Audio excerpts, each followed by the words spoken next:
This is HOA citation circus. The theft was petty, and the fallout was not. Smile, I am documenting this for the file. That was the first thing Colleen Harper screamed at me while shoving her phone in my face. She stormed up my walkway holding an opened mailer and screamed that I stole it and she was calling it in as an HOA incident. I work as an electrician in Minneapolis, Minnesota, and Canyon Trails Community Association had already cost me 2 late mornings because of her vendetta. My employer was watching my attendance, and one more late arrival would end my probation. Colleen was the Canyon Trails Finance Committee chair, which meant she controlled every dollar and loved reminding people about it. She wore a cheap plastic badge on a lanyard like it was a federal credential. Her gray blazer and visor made her look like she was about to tee off at a country club, but instead she spent her days policing the neighborhood with a portable rolling stamp pad she slammed on paper like a judge passing sentence. I have a process, and you will follow it, she said, stepping closer. This mailer has my name on it. You opened my mail. That is a federal crime and an HOA violation. I glanced at the envelope. The label was smudged and partially torn, but I could see it was addressed to a unit number 2 doors down. I pointed that out. Colleen did not even blink. You are deflecting, she said. I have witnesses who saw you at the mailbox cluster yesterday. I am filing a formal complaint with the board and you will be fined. I tried to explain that I had never touched her mail. My own mailbox was 3 slots away from hers. She cut me off and said she had already taken photos of the envelope in my recycling bin. I felt my stomach drop. I had thrown out a stack of junk mail the night before, but none of it was hers. She must have planted it. I need to get to work, I said. Can we talk about this later? No, Colleen said. I have a process, and you will follow it. You will write a formal apology to the Finance Committee and return any other items you have taken. If you refuse, I can fine you daily until you give up. She pulled out her portable rolling stamp pad and slammed it on a clipboard. The ink left a bright red mark on a printed form. She shoved the clipboard at me and said I had 24 hours to respond or she would escalate to a hearing. I took a photo of the form with my phone. She tried to grab my phone, but I stepped back. That is harassment, she said. I am adding that to the complaint. I walked inside and locked the door. My hands were shaking. I had lived at Canyon Trails for 8 months and Colleen had targeted me twice before, both times over imaginary violations. The first time she claimed my guest parking pass was expired even though I had just renewed it. The second time she said my trash bins were visible from the street, which was impossible because the HOA required enclosed bin storage. Both times I filed polite disputes and both times she ignored them. This time felt different. She was accusing me of a crime. I called my friend Marco and put him on speakerphone while I made coffee. Marco worked in property management and had dealt with nightmare HOA boards before. He told me to document everything and file a dispute immediately. She is escalating because you keep pushing back, Marco said. She wants you to fold. Do not fold.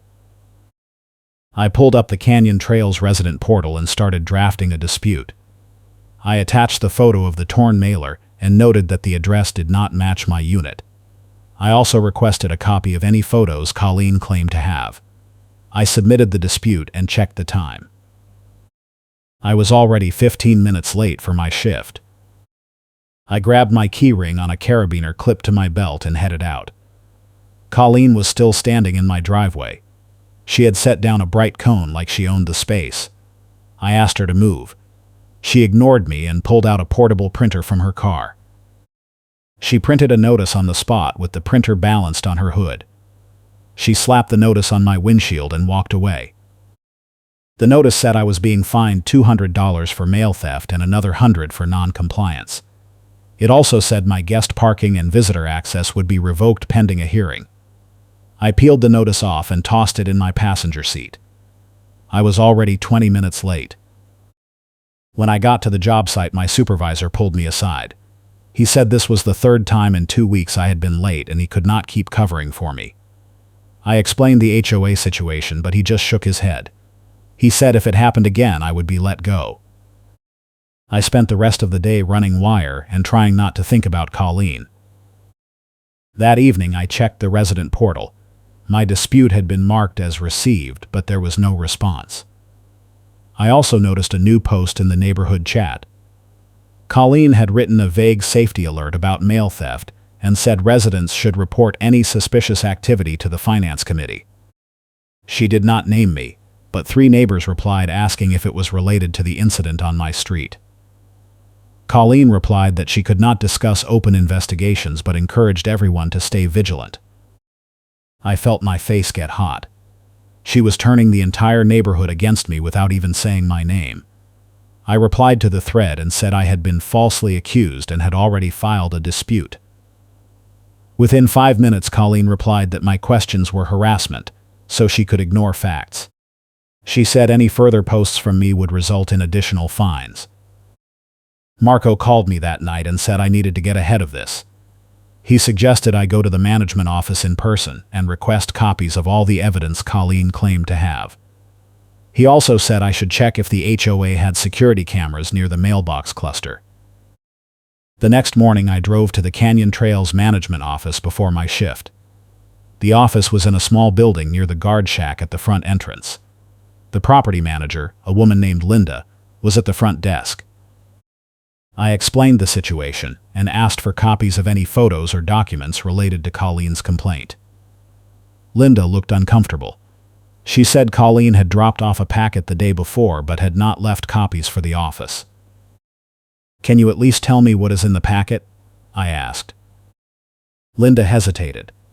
She said the packet included photos of a torn mailer in my recycling bin and a written statement from Colleen claiming she had seen me at the mailbox cluster.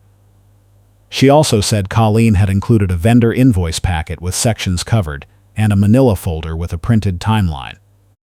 I asked if I could see the timeline. Linda said she would have to check with Colleen first. I left the management office and drove to the mailbox cluster. It was located near the front entrance, right next to the guard shack. I noticed a small security camera mounted on the wall above the mailboxes. I walked over to the guard shack and asked the attendant if the camera was functional. He said it was, and that footage was stored for 30 days.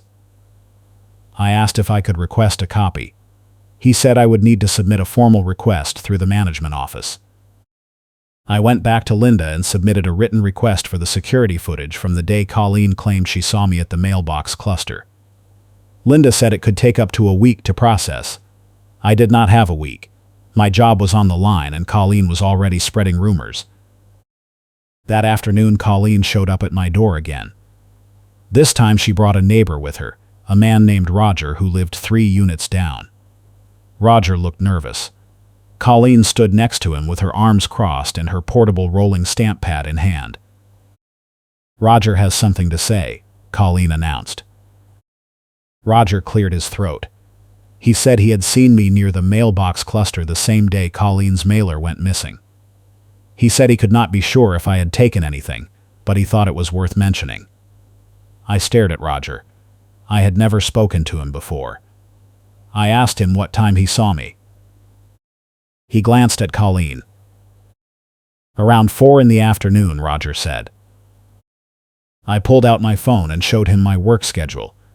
I had been at a job site in downtown Minneapolis until 6 that day.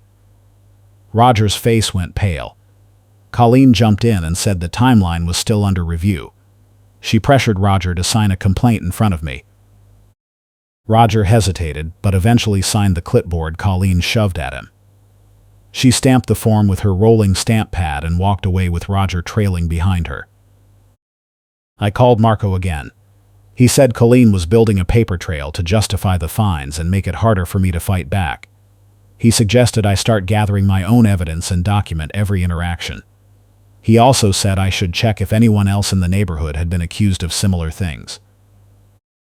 I spent the next 2 days asking around.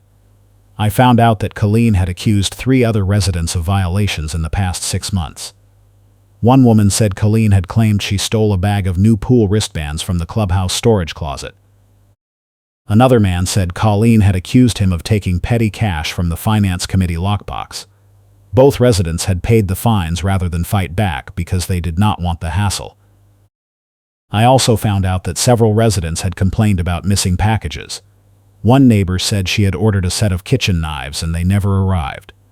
Another said a box of clothes had vanished from his porch. No one had connected the dots until I started asking questions. On the third day after the initial accusation, I got a call from Linda at the management office. She said the security footage was ready. I drove over immediately. Linda handed me a USB drive and said the footage covered a 48-hour window around the time Colleen claimed I was at the mailbox cluster. I thanked her and went home to review it. The footage was grainy but clear enough. I fast-forwarded through the first day and saw myself walk up to my mailbox around noon. I grabbed my mail and left. Nothing unusual. On the second day, I saw Colleen approach the mailbox cluster around 3 in the afternoon. She opened a mailbox that was not hers, pulled out a small stack of mail, and walked away. I rewound the footage and watched it again. She had opened the mailbox 2 doors down from hers, the same address on the torn mailer she had accused me of stealing. I saved the clip and called Marco. He told me to make multiple copies and send one to the management office immediately. He also said I should file a police report for mail theft and include the footage as evidence. I spent the next hour writing a detailed report and attaching the video clip. I submitted it to the Minneapolis Police Department online and got a case number. The next morning, Colleen showed up at my door with a tow truck. She said my car was parked in a guest spot without a valid pass and she was having it towed. I pointed out that I was parked in my assigned spot, not a guest spot. She ignored me and waved the tow driver forward. The driver got out and checked my bumper. He looked confused. "This is not a guest spot," the driver said. "I cannot tow it." Colleen pulled out her portable printer and tried to print a new violation notice on the spot. The driver held up his hand and said he was not getting involved. He got back in his truck and drove away. Colleen turned to me and said she would be filing another complaint for obstruction. That afternoon, I got a call from Linda. She said she had reviewed the security footage I submitted and forwarded it to the HOA board. She also said Colleen had submitted a counterclaim stating that the footage was edited and that I had tampered with evidence. Linda said the board would need to investigate further before taking action. I felt like I was stuck in a loop. No matter what evidence I provided, Colleen found a way to twist it. Marco suggested I try to force a surprise inspection of my garage to see if Colleen would plant anything. I was not sure it was a good idea, but I was running out of options. The next day, Colleen showed up with 2 board members and demanded access to my garage.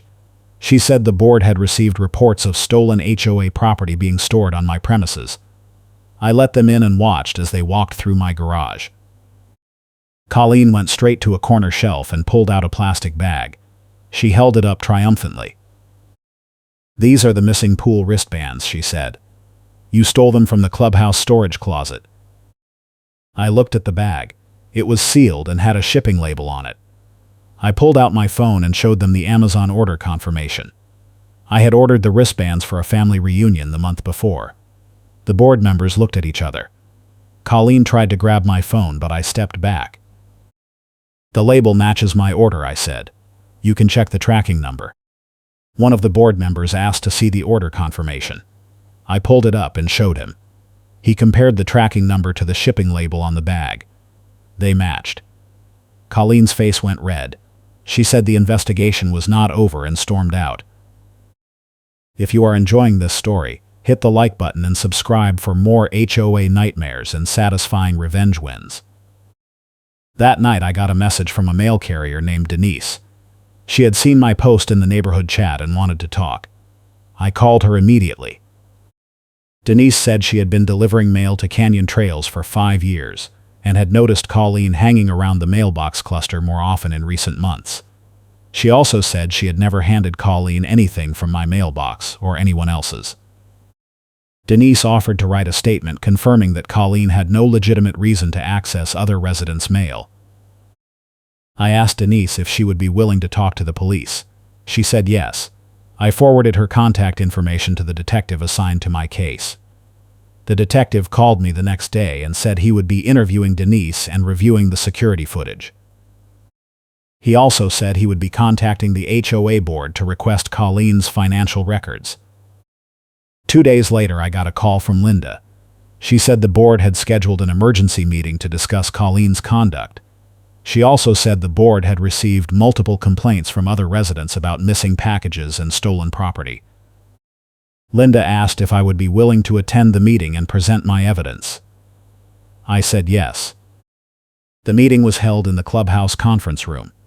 About 15 residents showed up, including the 2 who had told me about their own theft accusations. Colleen sat at the head of the table with her portable rolling stamp pad and a stack of folders. She looked calm, almost smug. The board president opened the meeting and asked me to present my evidence. I pulled out my laptop and connected it to the projector. I played the security footage showing Colleen opening the mailbox that was not hers. The room went silent. I also showed the Amazon order confirmation for the pool wristbands and the police case number for the mail theft report. Colleen stood up and said the footage was out of context. She claimed she had been checking the mailbox for a neighbor who was out of town. I asked her to name the neighbor. She hesitated and then said she could not disclose that information due to privacy concerns.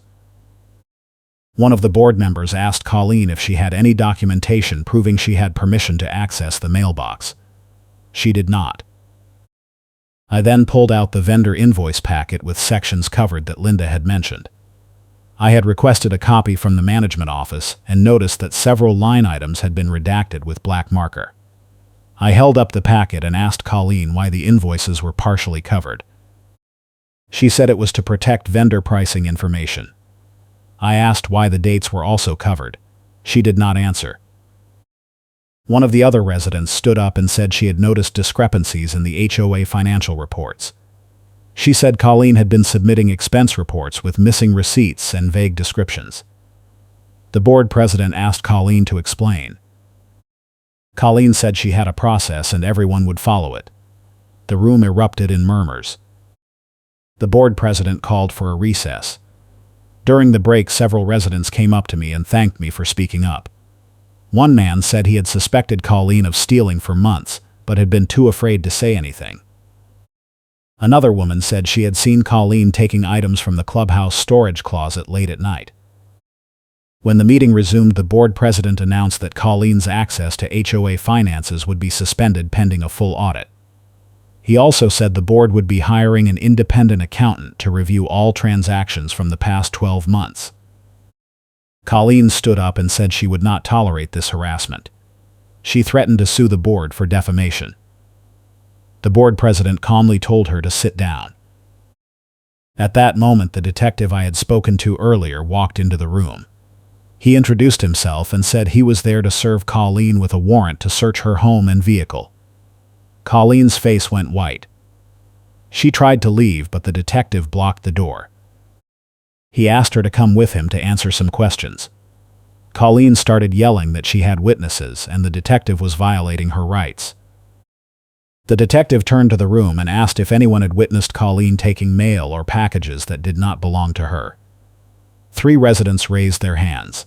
The detective asked each of them to provide a brief statement. One woman said she had seen Colleen rifling through the mailbox cluster late at night.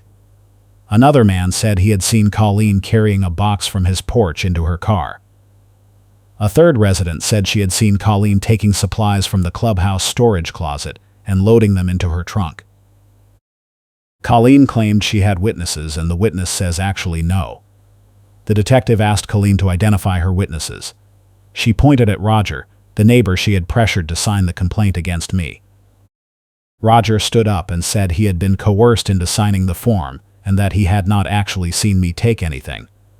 He said Colleen had told him she would waive his outstanding fine if he testified against me. The room went silent. The detective escorted Colleen out of the room. The board president announced that the meeting would be adjourned and that the board would be issuing a formal statement within 48 hours. I packed up my laptop and left. Marco called me on the drive home and asked how it went. I told him everything. He said I had done exactly what I needed to do. The next day, the board issued a statement confirming that Colleen had been removed from her position as Finance Committee Chair. The statement also said the board had discovered evidence of theft and financial misconduct and had referred the matter to law enforcement. The HOA was forced to produce records, and the contradictions became public. Residents who had paid fines based on Colleen's accusations were offered refunds. 2 weeks later, the detective called me and said Colleen had been charged with mail theft and embezzlement. The audit had uncovered over $15,000 in missing funds and dozens of stolen items. Colleen had been using her position to cover up her thefts by framing other residents. The detective said I would likely be called as a witness if the case went to trial. I also learned that Colleen had tried to confiscate vendor paperwork so I could not photograph it during one of her earlier confrontations. The vendor, a landscaping company, had contacted the board and said Colleen had been altering invoices to inflate costs and pocket the difference. The board terminated the contract and reported the fraud to the police. The showdown came a few weeks later in a vendor parking lot where staff told Karen to leave. I had gone to pick up some supplies for a job and ran into Colleen in the parking lot. She was arguing with the store manager about a return. The manager was refusing to process it because the receipt did not match the items. Colleen started yelling that she was a board member and deserved special treatment. The manager asked her to leave. Colleen refused and threatened to call the police. The manager picked up the phone and said he would be happy to call them himself. A police officer arrived a few minutes later. Colleen immediately started yelling at the officer and demanding that he arrest the manager for discrimination. The officer calmly told her to stop yelling. Colleen ignored him and kept ranting. The officer warned her that if she did not calm down, he would cite her for disorderly conduct. Colleen finally stopped and stormed out of the store. I also filed a police report request that made the story official and stopped the rumor mill. The report included all the evidence I had gathered, including the security footage, the vendor invoices, and the witness statements. The police department issued a public records summary confirming that Colleen had been charged with multiple counts of theft and fraud. The summary was posted in the neighborhood chat, and several local news outlets picked up the story. Colleen was forced to sit quietly while the evidence was read aloud during a preliminary hearing. I attended the hearing with Marco. Colleen's attorney tried to argue that the charges were based on circumstantial evidence, but the prosecutor presented the security footage, the vendor invoices, and the statements from multiple residents. The judge ruled that there was enough evidence to proceed to trial. In the weeks that followed, several more residents came forward with their own stories of theft and harassment. The board hired a forensic accountant to review all of Colleen's transactions and discovered that she had been embezzling funds for over 2 years. The total amount stolen was estimated to be over $30,000. The board also discovered that Colleen had been using her portable rolling stamp pad to forge signatures on financial documents. The trial took place 6 months later. I was called as a witness and testified about the mailbox incident, the planted evidence, and the coerced complaint from Roger. The prosecutor also presented testimony from the mail carrier Denise, who confirmed that Colleen had no legitimate reason to access other residents' mail. The jury deliberated for less than 2 hours before returning a guilty verdict on all counts. Colleen was sentenced to 3 years in prison and ordered to pay full restitution to the HOA and the affected residents. The judge also issued a permanent restraining order preventing her from serving on any HOA board in the state.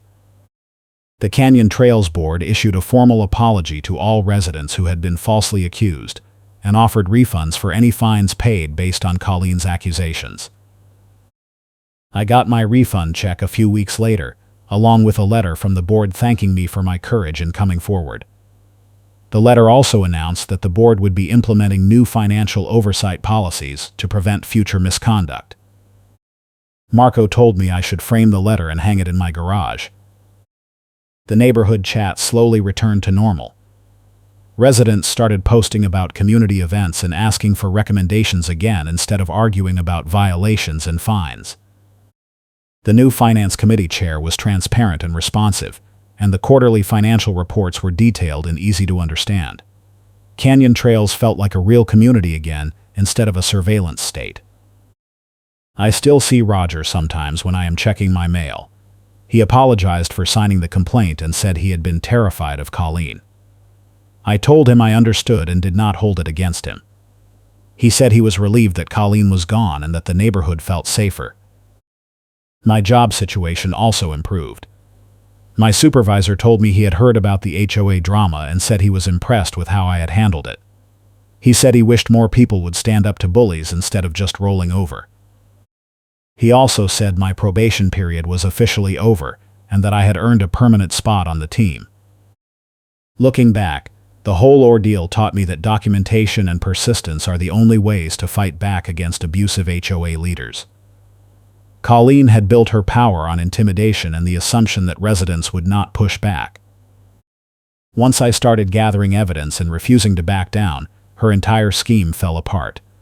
The security footage was the key, but the witness statements and the vendor invoices sealed the deal.